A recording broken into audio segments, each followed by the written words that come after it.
It was supposed to be an ordinary day. But in a matter of seconds, everything changed. What started as routine calm quickly descended into chaos.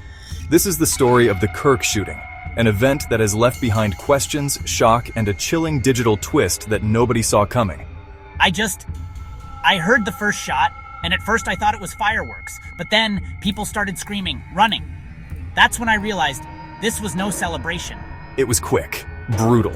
Witnesses described seeing a figure moving deliberately, as though each step had already been rehearsed. The shots echoed through the air. 3, 4, maybe more. I dropped to the ground. All I could think was, God, let me survive this. People were falling. Others just froze.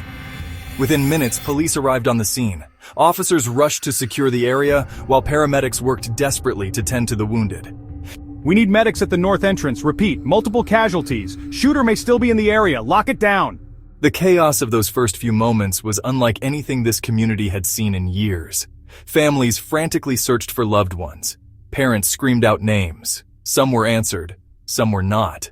Breaking news tonight. Reports of an active shooter situation in Kirk. Early details are still coming in, but witnesses say several people have been injured. Police are on the scene, urging residents to stay away from the area. As the cameras rolled and the nation tuned in, speculation spread faster than facts. Who was the shooter? What was the motive? Why here and why now? Behind the scenes, detectives and analysts began piecing together the puzzle. Security camera footage, eyewitness descriptions, and forensic evidence would soon point toward one primary suspect. But even as investigators worked, the suspect himself, or someone claiming to be him, was already making noise in another world, a digital one. Little did anyone know that just hours after the shooting, shocking words would surface on Discord. Words that looked less like random chatter and more like a confession. While police secured the streets of Kirk, another world was stirring. Not on the ground, but online. In a chat room filled with scrolling messages, someone appeared to be typing a confession. No one believed me. They all laughed. But now they'll see. Wait, what are you saying? I did it. The shooting, that was me. The words were brief, but they hit harder than any headline. To many, it looked like the Kirk shooting suspect had just admitted everything. Guys, this is insane. The Kirk suspect literally confessed on Discord. Look at this. If this is real, we just watched the suspect admit guilt online before even facing trial. Screenshots don't mean anything. This could be Photoshop, a fake account, or just bait for views. Belief and doubt clashed instantly. To some, this was the smoking gun. To others, nothing but a hoax. But one truth remained. The screenshots existed, and they were spreading like wildfire. We can't ignore this. If it's authentic, it's a confession. If it's fake, it's dangerous. Forensic experts got to work. They began tracing IP logs, pulling server records, looking for the digital fingerprints that could separate truth from deception. I warned them. Nobody listened. This wasn't random. I planned it. Dude, stop. That's not funny. Funny? Turn on the news. You'll see. Each new message fueled the fire. Was the suspect really taunting the world from behind a screen, or had someone hijacked his identity to sow chaos? The Kirk shooting already left a community shaken. But now, with Discord messages that looked like a confession, the investigation had split into two battlegrounds: the physical crime scene and the digital one. The Discord confession had set the internet on fire. But behind the memes, the reposts, and the speculation lay the biggest question of all. Was it real? We treat every lead as serious until proven otherwise. This could be the suspect himself, or it could be someone pretending to be him. Either way, we have to know. The challenge for investigators was clear. Discord isn't just a chat app, it's a maze of servers, usernames, and accounts. And in that maze, the truth can easily hide. We pull server logs, track IP addresses, and check for device fingerprints. If this was typed by the suspect, the data will show it. If it wasn't, the trail leads somewhere else. The process wasn't fast. Even the smallest slip, a VPN glitch, a reused email, a forgotten metadata tag, could reveal the truth. Law enforcement confirms they are investigating the alleged Discord confession linked to the Kirk shooting. Nah, this is fake. I could make that in Photoshop in 10 minutes. If it's real, it's terrifying. If it's fake, it's even worse because it distracts from the actual investigation. The world was split. Every repost added fuel. Every argument added noise. And the truth was buried deeper with every click. If proven fake, whoever posted those messages could face serious charges. Interference with an investigation, obstruction of justice, even incitement. Fact or fiction, the answer could change everything. And investigators knew it was a race against time because every minute, the digital wildfire grew. What started as a screenshot in a corner of the internet became a digital firestorm. Within hours, the alleged Discord confession wasn't just an online whisper. It was everywhere. Yo, this guy just confessed on Discord. Screenshots are all over the place.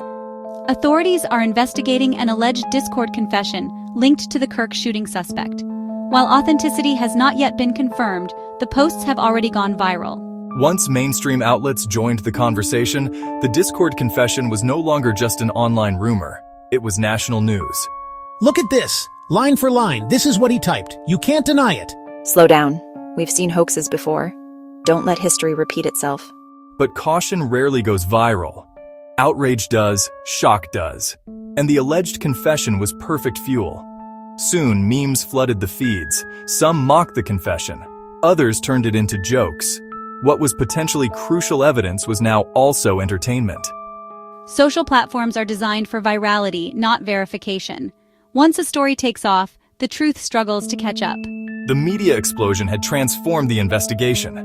And for better or worse, the Discord confession was now part of history. Why would someone confess to a crime on Discord? To investigators, it was more than a digital clue. It was a window into the suspect's mind. A public confession, especially online, can be a way to reclaim power. To say, look at me, I did this. It's twisted pride. But not every online confession is about pride. Sometimes it's about guilt, an unbearable weight spilling out in the only place that feels safe. I couldn't carry it anymore. I had to tell someone. Bro, are you serious right now? For some, Discord isn't just a chat room, it's a confessional.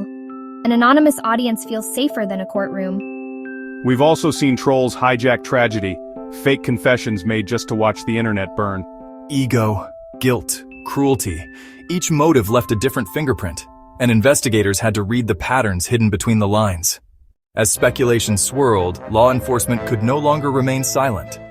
We are aware of the alleged Discord posts. At this time, we cannot confirm their authenticity. If the messages are real, they will be treated as evidence.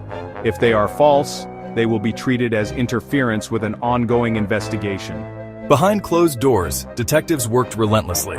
They cross-checked timestamps, subpoenaed server logs, and compared writing styles.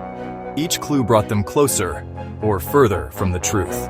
Every login, every device ID matters. Even if you delete a message, fragments remain. But leaks and rumors only fueled chaos. Every whisper became breaking news. For investigators, it was like solving a puzzle while the pieces kept shifting online. The Kirk shooting left behind 2 crime scenes, one physical, shell casings, bullet wounds, and one digital, chat logs, usernames, and metadata trails. Digital evidence is like ashes after a fire. Even deleted, something always lingers. If the suspect typed those words, we'll find it. If not, we'll find who did. Like physical witnesses, digital ones disagreed. Some swore they saw the confession live, others dismissed it as fake. The battlefield of truth had shifted into cyberspace.